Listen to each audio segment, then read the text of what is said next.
The Cloak and Hanger Vigilante, Hangman, by Catherine Node, read by Rainbow Crows.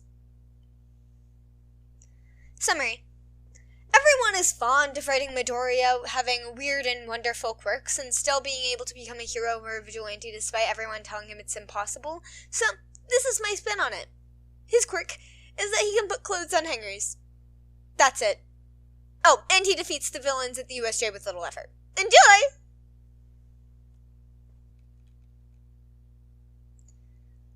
The scene before the student's eyes was one without hope.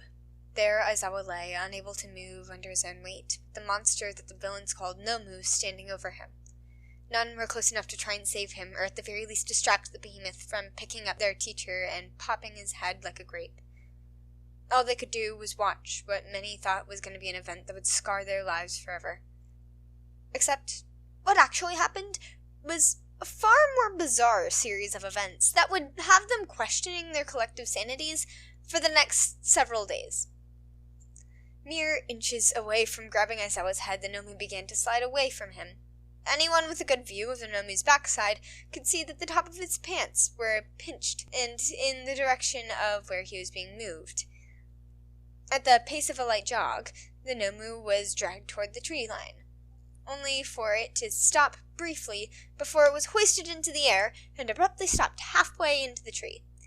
With only its legs being visible, throughout all of this the Nomu remained motionless. It was as if they had just watched a child drag a toy across the ground and put it away to be played with later. They could do nothing but stare. What? The silence that had fallen was broken by the hand villain. He tore at his neck and screeched profanities. Some of the students at the plaza took a few slow steps away from the deranged man, fearing he might take it out on them. What the hell is going on? Nomu, get down and finish off that stupid hero! The Nomu began to move once more, only it couldn't seem to free itself from whatever was holding it in place, swinging its arms and legs, trying in vain to dislodge itself. It was quite pathetic. The hand villain started to swear some more before he began to scream bloody murder and fell on his back, and the same fate befell him. They watched in silence as he tried in vain to decay the invisible force dragging him across the ground, kicking up dirt all the way. He was moving towards a signpost that marked the directions of each area. Just before he was lifted off the ground by the invisible force, they saw it. Hanging innocently on the post, as if it was always a part of it, was a plastic clothes hanger. Soon after, they saw the shirt that Hansi wore stretch over the hanger and fit itself snugly into place. He screeched some more and flailed himself in erratic patterns. He looked just as pathetic as the Nomu. Kurogiri, get me! Before he could get another word out, something flew out from one of the bushes bordering the plaza and smacked him in the jaw. The object dropped to the floor and rattled around until it stopped for all to see. It was another hanger. Taking advantage of the now knocked-out villain, a dark green blur leapt from the bushes and ran towards the villain.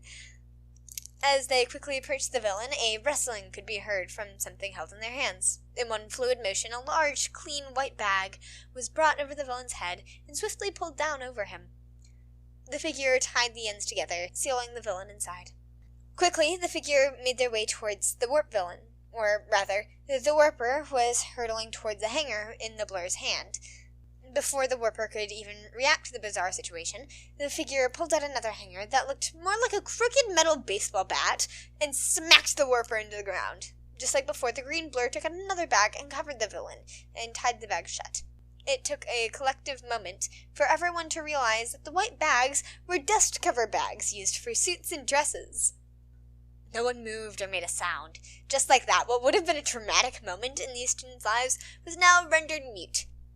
As the strange person incapacitated the villains, students took this time to really look at their blurred savior, only to blanch at the sight of them. The figure making his way towards Aizawa was a lot shorter than anyone expected. He wore a large, dark green cape that came down to his ankles. As he walked towards Aizawa, the cape opened up, and they were able to see a clear view of all the items they carried.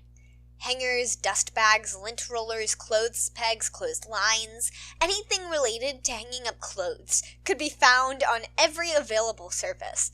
It was as if a coat hanger grew legs and decided that hanging clothes just wasn't the life it wanted.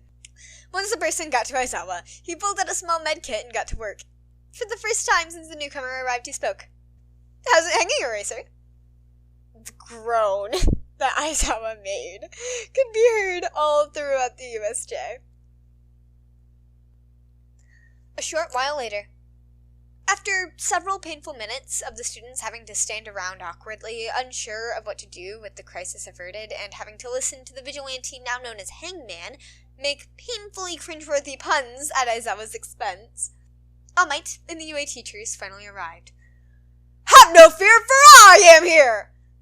The dead silence was not what All Might or the teachers expected. The villains laid unconscious and tied up around the plaza, as well as just seeing the students standing around unsure of what to do, left the teachers standing at the top of the steps with a sense of whiplash from their expectations. Only Hangman seems to have been unaffected by the entire situation, stepping away from Aizawa and turning toward the dazed crowd of onlookers. "I'd like to hang out with you guys more, but I'm gonna go and iron out the creases of villainy." He then proceeds to take out a metal clothes hanger, swings the hook around his finger, throws it forward while catching the hook in his hand, which launches himself upwards and forwards, letting himself fly out the main doors like a discount Thor. All the teachers and students could do was watch him leave, completely unable to comprehend the absurd situation they just saw. "Why, hello, my little feathery flock of colorful and chaotic little corvids. How are we, my pretty little ostriches? Oh my gosh. Okay, how did you like this fic? I know it's short. I know it's definitely short. But, today is your lucky day, because this fic is joined up with another fic. I posted these two fics at the same time today, or mostly the same time. So, I knew that I found the last fic first. The last fic was Quirk Spiders that I found first. And I was just like, I really want to do this fic, but it's really short. And then I found this fic and I was just like, oh, I really want to do this fic and it's really short as well. So why not just double them up and make like a little weekend out of very short fics? Out of the shorter fics. So if you're coming from Spiders, hello, hi, happy to have you here. Welcome to the little party. I hope you enjoyed this fic. I love this fic so fucking much. I don't know if you could hear it. Like, no, you totally could hear it. But like at the end there, I was just desperately trying to hold back laughter because, and honestly, I failed a couple times because like,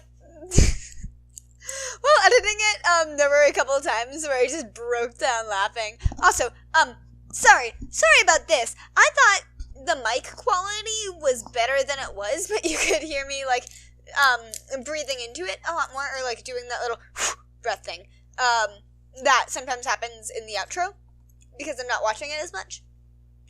But, yeah, that happened. So, if you would like to go watch the other video, you can, because that is up right now. But, if not, that's chill too. You need to go to sleep. Speaking of sleep, now is my time to remind you to go drink your water, you little dehydrated beans. Please, go drink your water. You need to drink water. Water is very, very important, and if you don't drink your water, that's not very good. Go drink your water, go brush your teeth, maybe take a shower if you feel up to it, eat something. I know, eating is very annoying, and it sucks that you have to do it, but it's very important. So, go eat something. And get to bed at a reasonable time. I know I'm not posting this at a reasonable time, so if you're watching this as soon as it's posted, then, you need to get to bed. You need to go to bed. You need to go to bed. Okay? Okay. Please go to bed. Please go to bed. You can watch the other thing, but after that, go to bed. If you're not feeling up to bed, going to bed yet, which honestly, I'm mood. But if you have a fic that you would like PODFIC, and you think I would like, because I really like them crack fics, if you have like a little one shot, or like a little, a bit of a longer fic that's around 50, that's like 50, 60k words or under, then, you know, maybe send it over, and if I like it, maybe PODFIC, maybe make it a PODFIC. Yeah. So, there was one other thing I did Hello's, fic, I don't have my notes up. I did the hellos, asked about the Vic, told them to give me Rex, told them to drink the water. Join the Discord. Join Ella's Discord. If we're talking about this, I'm always gonna remind you to join Ella's Discord, because, it is a very, very fun place. We always love a good new blood. We love having new bloods, don't we? Our FBI agent, Phil, is very chill. He's awesome. He doesn't say anything. He kind of just lurks, but he knows. He knows we're there, and he kind of is our little blanket of protection. But, if you join, make sure you say hi to him. Give him a little bit of appreciation. He always appreciates it. Say hi to Phil. Join the Discord because we always love a good new blood. We always love a good little new blood. And also, main selling point, we have very, very well seasoned arson. It's such good arson. The arson is amazing, okay? It is awesome arson. You gotta love the arson.